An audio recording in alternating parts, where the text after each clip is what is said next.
快手減脂餐，10分鐘就可以搞掂嘅滑蛋牛肉蓋飯，順手再做個抗鹽酸奶碗，午餐同埋下午茶一次搞掂。材料首先會用到發芽糙米，唔使提前浸泡，同埋大米1:1，直接煮成飯就得噶啦。然後係洋蔥，我哋將佢切絲。澳洲嘅和牛雪花肉片，呢次做減脂餐，所以就揀咗佢哋瘦嘅肉片。雞蛋2隻，打成蛋液就得噶啦。牛油果油、生抽、天然代糖、有機黑胡椒鹽同埋蠔油。然後調個醬汁，1湯匙生抽，1湯匙蠔油，1.5到2湯匙嘅天然代糖，少少嘅黑胡椒鹽，最後係1湯匙清水，混合就得噶啦。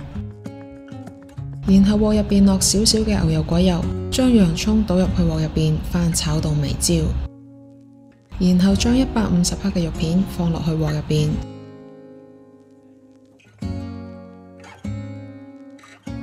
將佢翻炒熟透，跟住再將肉同埋洋蔥翻炒均勻，倒少少米酒會更加香嘅。然後呢，我哋再均勻倒入蛋液。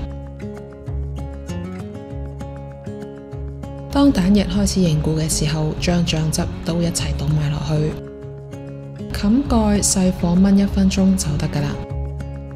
最後放喺飯上面就完成噶啦。我哋再撒啲蔥花，再嚟搭配一杯飲嘅抹茶椰子飲，杯入邊倒入椰子水同埋桂花抹茶粉。直接用電動榨汁杯，又或者係料理機攪拌就會更加均勻啦。唔單止好飲，仲抗鹽，好適合夏天。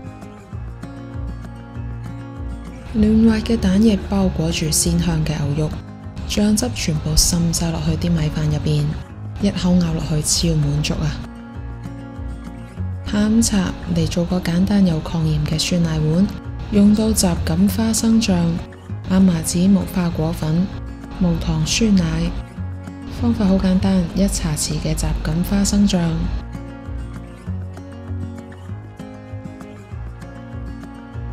，1殼嘅亞麻籽無花果粉放喺酸奶上面就得噶啦。